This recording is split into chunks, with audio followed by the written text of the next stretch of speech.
visitor from the swamp, there's a debt to be paid. Nobody gets more than anybody else. Yes, I'm singing about you and all the fools you sell. Yes, I'm throwing some shade in your direction now.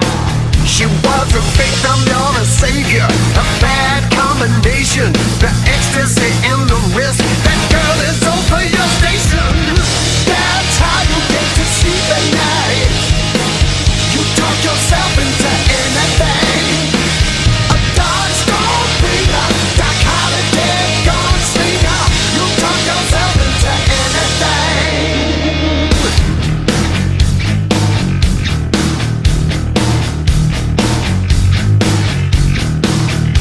Oh, it feels so good to sing about you, your latest piece of real estate. You can hang all that regret on your microphone stand. Non-stop Rock Talk with Tyson Bryden.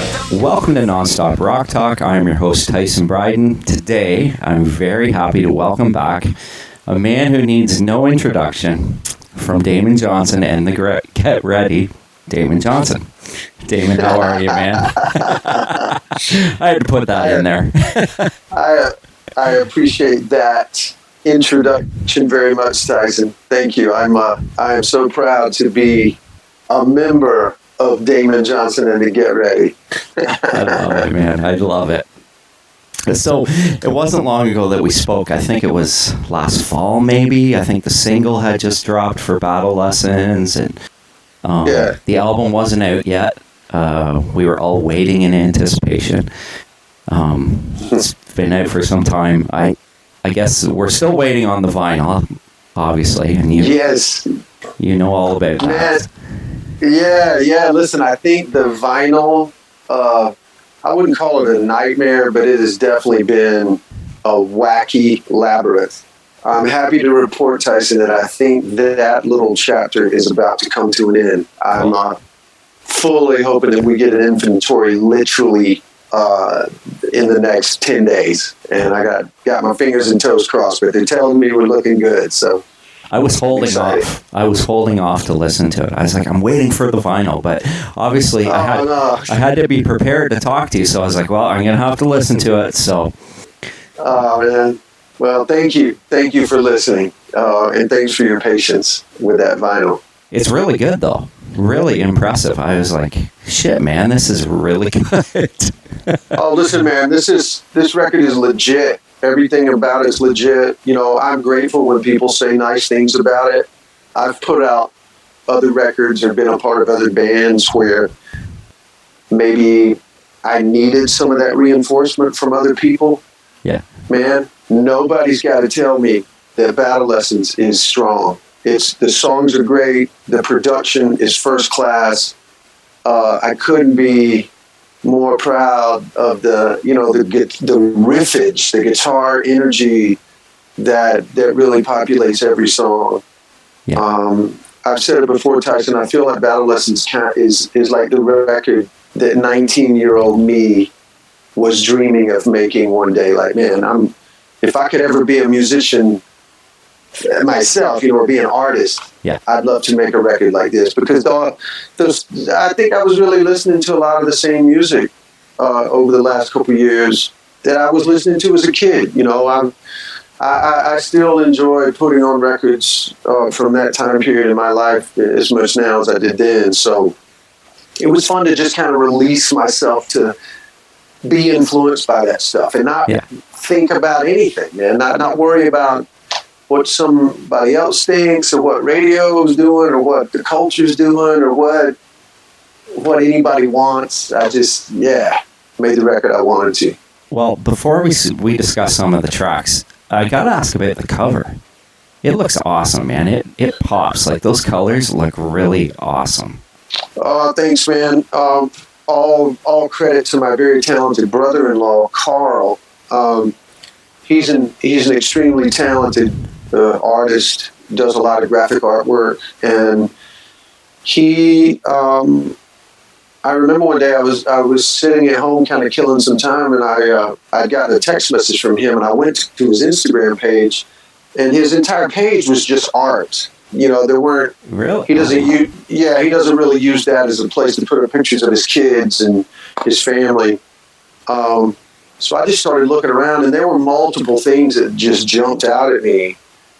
And I texted him. I was like, "Wow, man, you've been busy. Like, this stuff is fantastic." And by the time he wrote me back, I already centered in on that image that is now the album cover of Battle Lessons. And to me, when I look at that piece of art, it just looks like a force. I guess you looking at me, it would come from this direction. Yeah, right. There's an energy coming, left to right, and then it hits this other force, and then it explodes, out the other side. And Technicolor, and I don't know, it just felt like the perfect image to represent this creative outburst of songwriting that I had mostly with my collaborator, Jim Troglin. The songs came fast. They were kind of easy, Tyson. It wasn't a labor in any way, man. I was having fun. This chair I'm sitting in right here, man, this is where I make my demos and work on my lyrics and stuff like that. So I was really content to be down in this room, and my wife and the kids would literally come down to check on me like, "What are you doing? Are you okay?" I'm like, "Oh, I'm having a blast. I started another song." So That's that awesome. album cover to me represents that energy. Yeah. No, that's cool. Now, the latest single is "Talk Yourself Into Anything." You know what? I look at the song titles and the song titles on the last album, and we did kind of touch on those last time. I'm like, where the hell do you come up with this shit? Like, I'm like, you know what I mean? You're like, wow, man, like, talk yourself into anything. So I'm listening to it, and I'm going, what the hell is he saying there? Like, and it's funny because that intro kind of reminds me of Pressure off of the first Brother Kane album. Just that intro, right? And then it kind of changes. Wow. Yeah. Thank you. That's a great comparison right there. Yeah, that is the one song on the record that I wrote all by myself. My favorite movie of all time is that great Western Tombstone. Yeah. Which is about, the Wyatt Earp and his brothers and Doc Holliday and that whole period in the Wild West. And Val Kilmer was fantastic as Doc Holliday in that movie. And there's just a line where the Earp brothers are trying to convince Doc that they have done the right thing to open this gambling casino. Right.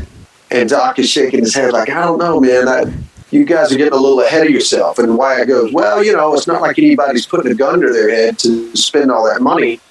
And Doc goes, "That's what I love about you, Wyatt. You can talk yourself into anything." That's awesome.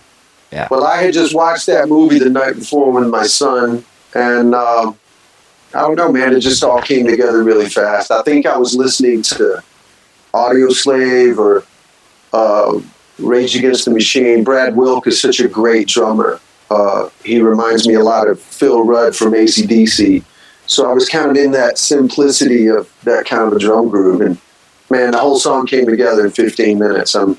Those are always my favorites. Yeah. Now let's discuss Shadow Country. That intro's got like a Black Sabbath type vibe, and it sounded like you were kind of feeling dark that day. But honestly, it's a great song. I like the guitar is kind of low in the mix on the verse. It sounds really cool. Like, there's a lot of depth there. I mean, working with Nick, he seems to really work well with texturing. And it shows on the album, because as I'm listening, I was like, oh, what's going on there? And then you hear something else, and that's how I like to listen to music, right? And I'm sure you do as well. Well, Shadow Country is definitely, I think, the epic track on the entire Battle Lessons record. The thing you would be interesting to know about that one, Tyson, is that was a song that was written in the middle of the recording process. Really? Because of the coronavirus, we were only able to record the songs in groups of 3. So the first 3 we recorded were Battle Lessons. I'm sorry. Battle Lessons, Can't Clap Any Louder, and let the healing begin. And then Nashville went into a lockdown and everybody had to stay home. So while I was home, Nick had called and said, "Hey man, don't stop writing. We've got a great record, but what if you could come up with one more song that's as good as the other ones?" And when he said that, I thought, man, we don't need any more songs. The record's good.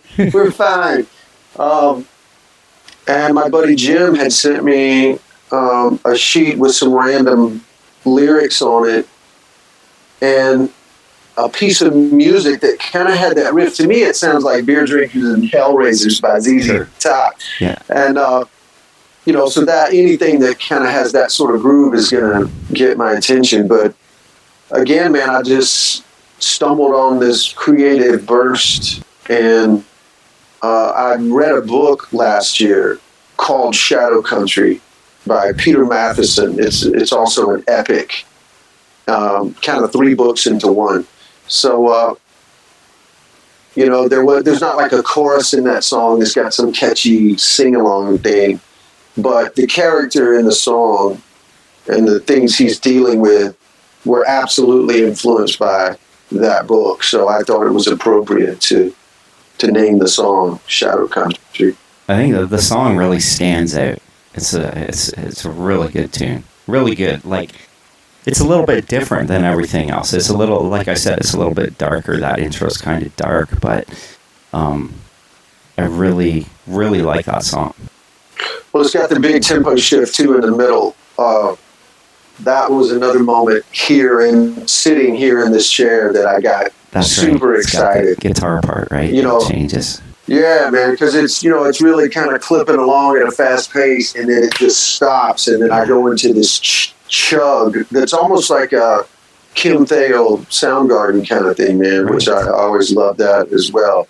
So, yeah, man, I'm always listening to, like I say, my favorite records from throughout rock history, and there's some Queens of the Stone Age energy, I think, in some of those chords that we're playing in the verse as well. So, yeah, man, thanks for mentioning that song. Shadow Country's definitely one of my favorite. I like that one. In terms of recording guitars, did you use different guitars? Did you use different amp configurations, or did you kind of keep it keep it the same? My single favorite thing about working with Nick Raskulinecz, besides just his ideas about every musical aspect of the songs, is that his guitar and amp collection is insane. Really? So most of the work and the time and the effort for me is spent on the writing and the arranging, the lyrics, the vocals, all of that. The guitar energy, I feel really confident to just sort of wait until the end. So the way Nick likes to work is we track the drums. I play like a scratch rhythm part along with Jared when he's laying his drums down. Then we work on the vocals. And we kind of get those, so it's drums, a rhythm guitar, and the vocals. Then we put the bass guitar on. Wow. And then it all starts to kind of come together. So then there's this, moment where it's like, all right, man, now it's time to hit the green light.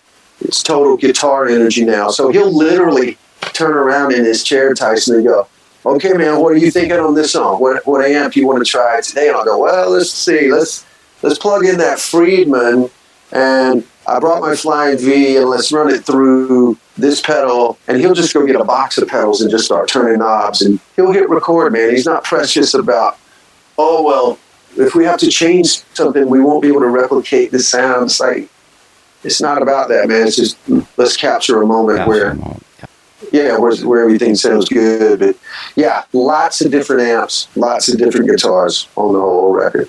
Now, is your Burgundy Les Paul Custom, is that back in action now? Yeah, kind of, man. I definitely had my great friend Tony. He set it up for me. It had been it had been put up for a while, but I got it back out, man. I mean, that guitar is such an important piece to me and my musical history that I wanted to at least have it to where it was, in good working order. I played a show down in Huntsville, Alabama about a month ago, and I took it down for that. And it just sounds great, man. It always feels like an old friend when I get it out. I wouldn't necessarily say it's my favorite Les Paul now, because since then, I've had a chance to get some really, just some special instruments. I'm such a fan of Gibson's reissues. They've been just crushing it, man. The green, that candy apple green Les Paul that I Love that one. had the custom shop make about 5 years ago. That's a 57 reissue that maybe my favorite. I've got a 59 that I love as well. So, I'll never be able to afford a real 59, but man, the guitars Gibson are making now are to me, man, as good or better than they've ever done. So, the Les Paul is always going to be my go-to, but, I brought my Explorer, that Flying V I talked about. There's again, the guitar stuff is fun, but yeah, man, I got a warm, fuzzy place in my heart for that Burgundy wine red custom. That's a special guitar. Yeah, it's been, what, 25, 30 years, right? It's crazy. Yeah, really, really more, brother. I bought that guitar in 1980. Wow. It's a 79, and I was in a garage band at the time, and there was another guy older than me that had just bought that guitar brand new, and he kept it a little while. Then he wanted to, go and get something else. So I remember he sold it to me for $600. I saved my money working at the grocery store, and I just felt like, because my playing was really starting to get better, but I knew I needed to get a real guitar to kind of take things to the next level. So, man, when I got that Les Paul in my hands, I got really, really serious about everything related to guitar, to practicing, to playing. I started writing, everything because of that guitar. So there's I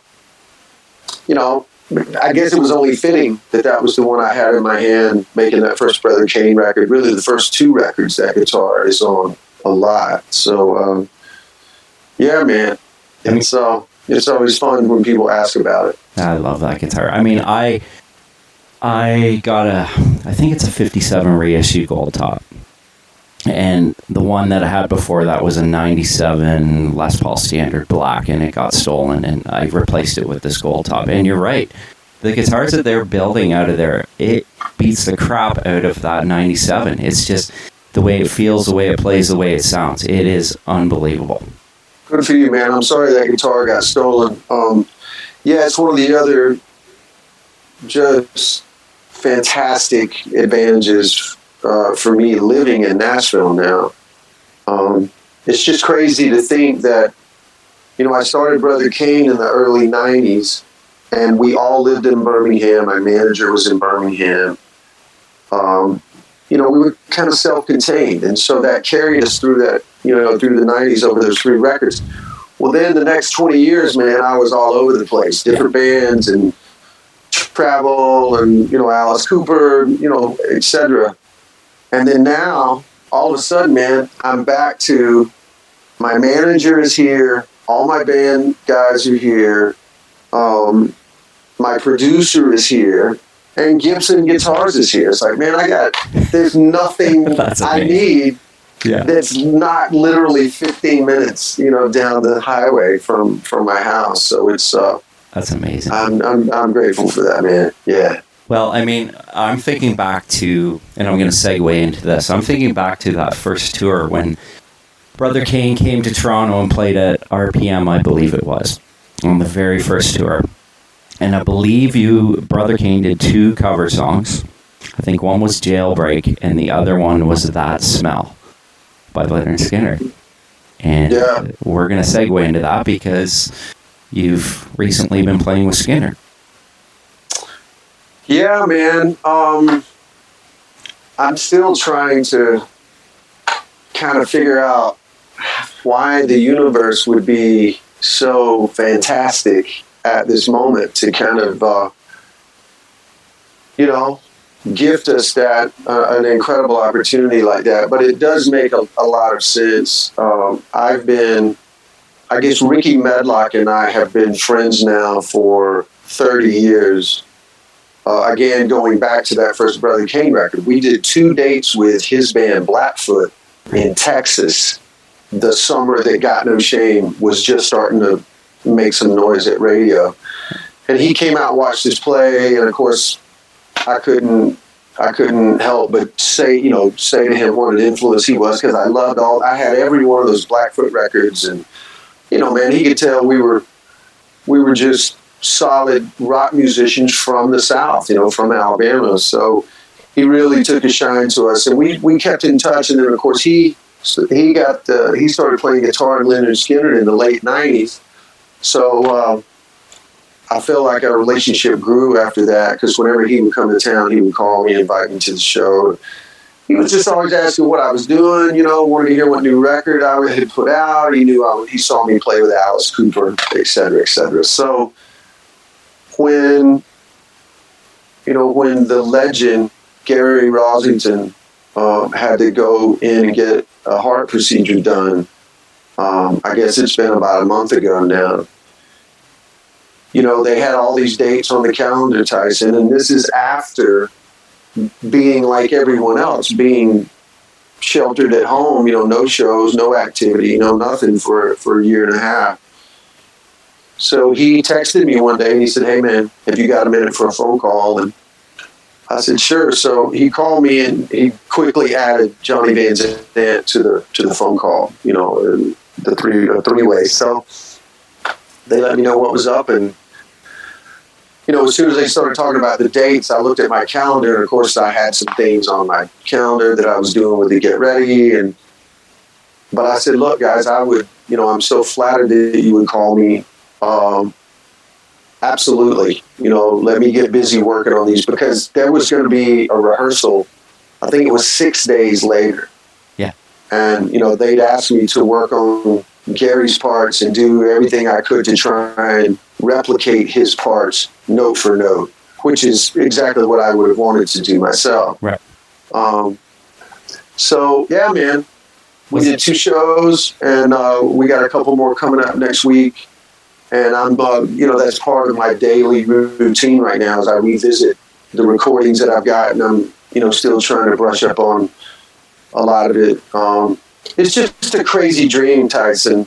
It's crazy, man. It's crazy. I mean, I think it's awesome. It's awesome, man. It's so awesome.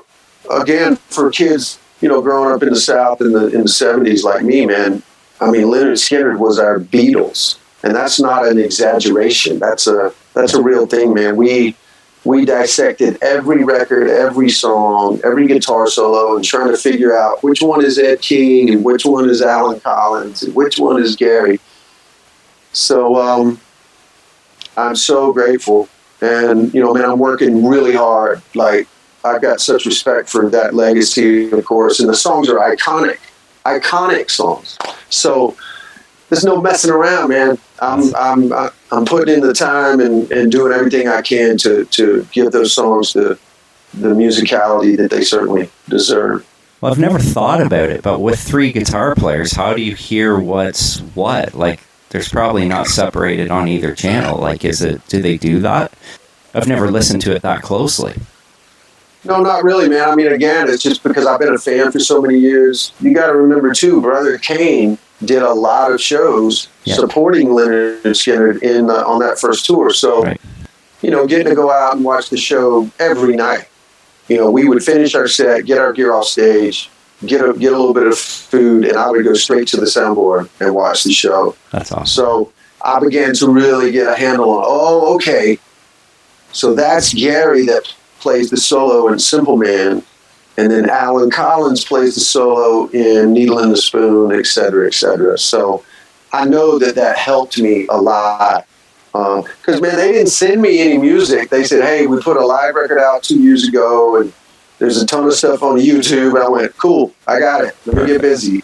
I mean, it's amazing about YouTube now, right?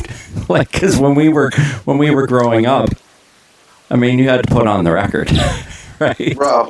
Bro, listen, hey, I mean, I guess that's why, maybe that is why the universe has been so good to me and my resume, Tyson, because, man, I put in hours and hours and hours, you know, lifting the needle up on the record, backing it up, Right. and, you know, trying to play it right, and then going, that's not right, and back it up again.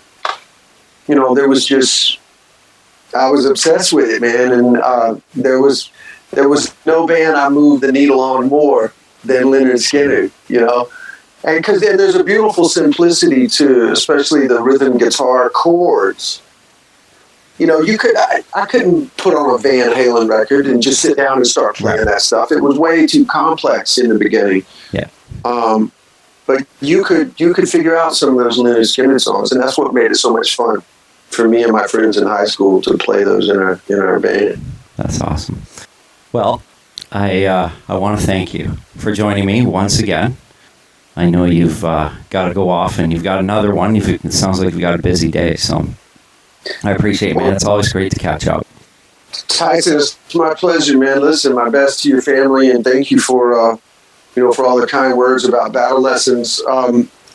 We're getting ready to we got to get confirmation on a couple things, but one of the things I'm most excited about is there's a handful of dates in Lynyrd Skynyrd's tour cycle in November where the third act on the bill is going to be Damon Johnson and the Get Ready. That's awesome.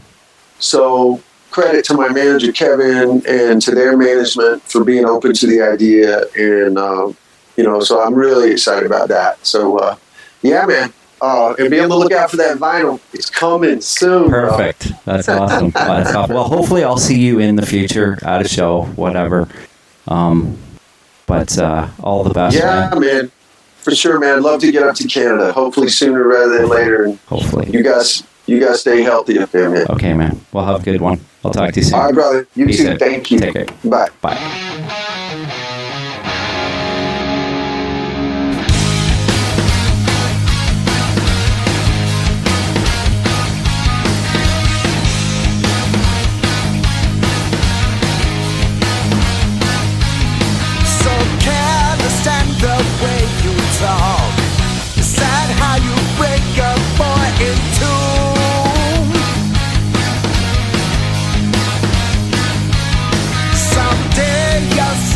For your sins, but right now